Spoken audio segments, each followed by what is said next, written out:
En plus, il y a quand même un gros paradoxe, c'est que autant sur les articles de presse, sur la page RTL TV, je voyais une multitude d'insultes, mais à côté de ça, moi en privé, je recevais des demandes en mariage, est-ce que je peux remplacer Manon, c'est où que je t'envoie mon CV avec des nudes et tout ça, hein.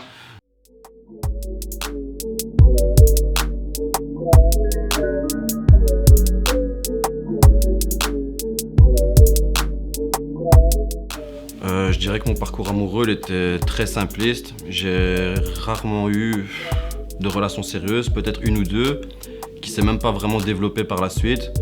Ça a beaucoup été des relations d'un soir qui n'ont jamais abouti à quelque chose de sérieux. Je sais pas si c'était un moyen de me cacher ou quoi, mais j'avais toujours quelque chose qui me dérangeait chez la personne, ou peut-être que c'était une excuse, peut-être que je faisais des mauvais choix, peut-être que moi je ne plaisais pas à la personne qui pouvait me plaire à ce moment-là. En tout cas, on arrive à un stade où, pendant plusieurs années, malgré les multitudes de relations que j'ai pu avoir, mais les nombreuses relations, il n'y a rien qui a abouti en tout cas.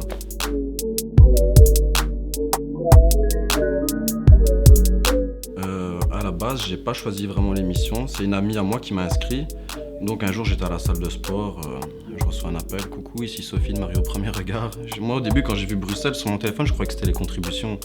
je me demandais un peu quoi, tu vois.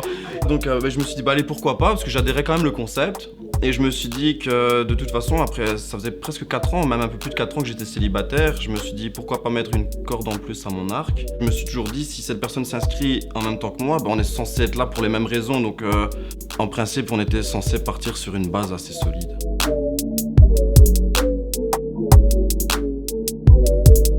Merde. Gros moment de solitude. Beaucoup de grosses interrogations. Ouais, j'ai réellement remis en question tous les mois de casting. En plus, on a vraiment que quelques secondes pour prendre une décision à la question fatidique. Ouais, donc c'était très compliqué.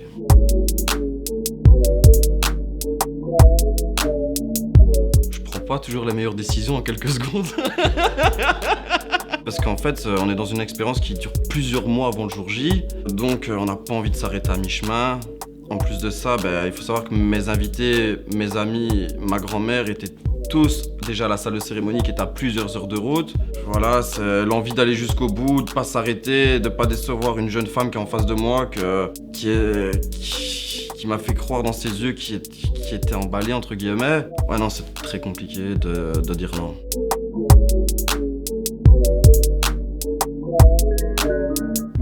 Bizarrement, ça s'est très bien passé. J'ai réussi à mettre de côté toutes mes interrogations pour profiter pleinement de cette soirée. En plus, quand on est arrivé, les invités de chaque côté, que ce soit les miens et les siens, étaient vraiment en osmose parfaite. Donc ça a quand même facilité la soirée. On a tous bu un verre et c'était vraiment très cool. Déjà, si vous avez bien vu les images, les bandes sonores n'appartiennent pas à ce moment-là. Parce qu'à ce moment-là, si tu regardes bien l'épisode, une fois j'ai ma veste, une fois j'ai pas de veste, une fois j'ai un verre de vin, une fois j'ai un verre de gin. En fait, c'est des bandes sonores qui ont été capturées à d'autres moments pour les intégrer là, parce qu'elles ont été dites hors caméra, ces phrases. Mais elles ont vraiment été dites, ça je ne le cache pas. Mais elles n'ont pas été dites en continuité comme c'était montré, parce que là on m'entend en rafale, personne me dit non, c'est hors de question. Non, tout ça, ça a été dit une fois à 20h, peut-être une fois à 22h, et toujours hors caméra. Et ouais, je savais pertinemment que j'avais mon micro. Ça fait 2 heures que je connais Manon à ce moment-là, peut-être 3, je sais pas. Je me confie à mes potes sur le ton de, je vais pas dire de la rigolade, mais je la connais pas au fond, donc je dis ce que je pense, sans savoir vraiment que ça va être passé à la télé. Mais j'oublie pas que j'ai le micro. Je fais peut-être un peu une confiance aveugle à la production à ce moment-là, à tort. Mais tout ça, je l'ai déjà dit à la presse, mais tout ce que j'ai récolté, c'est « Bâtard, tu mens, tu mens !»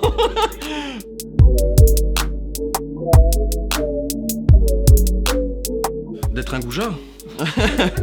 Non, mais moi, en fait, je m'attendais un peu à ce personnage parce que je savais bien que j'étais un peu ambivalent dans mes propos. Le fait d'avoir dit oui et d'après avoir exprimé ça, mais je pensais quand même pas que j'allais me faire passer pour le plus grand salaud de Wallonie. Je pensais pas que les gens allaient prendre ça trop à cœur comme ça. Mais voilà, que ça m'a pas forcément dérangé. Moi, ça m'a vraiment fait rire, frère, je te jure. Ouais, non, clairement, moi, les commentaires que j'ai vus sur internet, ça relevait du génie parfois. C'était incroyable. En plus, il y a quand même un gros paradoxe, c'est que autant sur les articles de presse, Sur la page RTL TV, je voyais une multitude d'insultes, mais à côté de ça, moi en privé, je recevais des demandes en mariage, est-ce que je peux remplacer Manon, c'est où que je t'envoie mon CV avec des nudes et tout ça. Hein.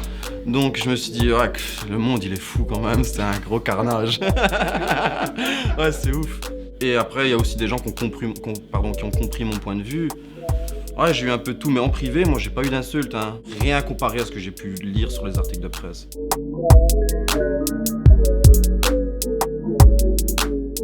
Oh, on s'entend vraiment bien, voilà, c'est purement amical. Je dirais pas que c'est une amie peut-être parce qu'on n'a pas eu l'occasion encore. Voilà, l'émission elle s'est finie il y a pas longtemps, mais on est vraiment devenus potes. Il y a pas longtemps, elle est venue manger à la maison parce qu'on devait faire un live et elle était un peu paniquée de le faire toute seule. Donc je dis tranquille, tu peux venir à la maison. D'ailleurs aujourd'hui pour venir, elle a eu besoin d'une voiture, je lui ai prêté la mienne. Non, c'est tranquille, on s'entend bien.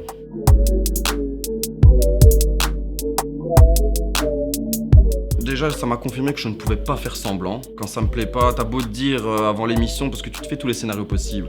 T'as beau te dire, oui, si ça va pas, je vais quand même prendre sur moi, apprendre à la connaître. Le voyage, c'est quand même un beau voyage. Non, j'ai pas su. Ça va pas, ça va pas. Et à côté de ça, j'ai vu que les gens étaient encore plus cons que ce que je pensais.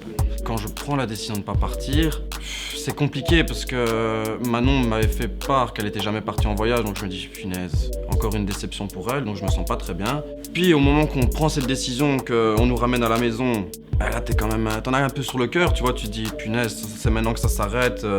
T'as l'impression de pas avoir fait les choses correctement. Et après, quand je suis arrivé chez moi, j'ai eu un petit moment, un petit coup de blues, je vais dire quand même, de 2-3 jours, le temps de me remettre. Tu te dis, voilà, c'est tous ces mois, ce mariage qui était extraordinaire pour finalement rentrer chez toi. Et puis en voyant les images, là, j'ai quand même eu un petit regret. Je me dis, waouh, on aurait peut-être dû partir quand même. Hein. D'ailleurs, quitte à refaire, là, je pars direct. Hein.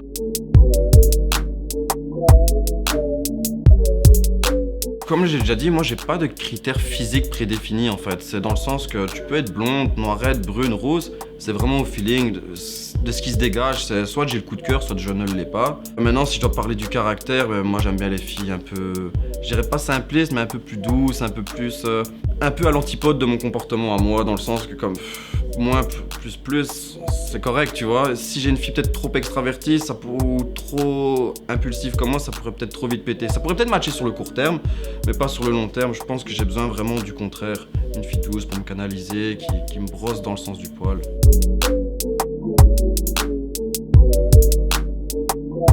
Vous voyez les filles, généralement, lui, on lui dit pas non. Et pourtant, moi, il m'a dit oui.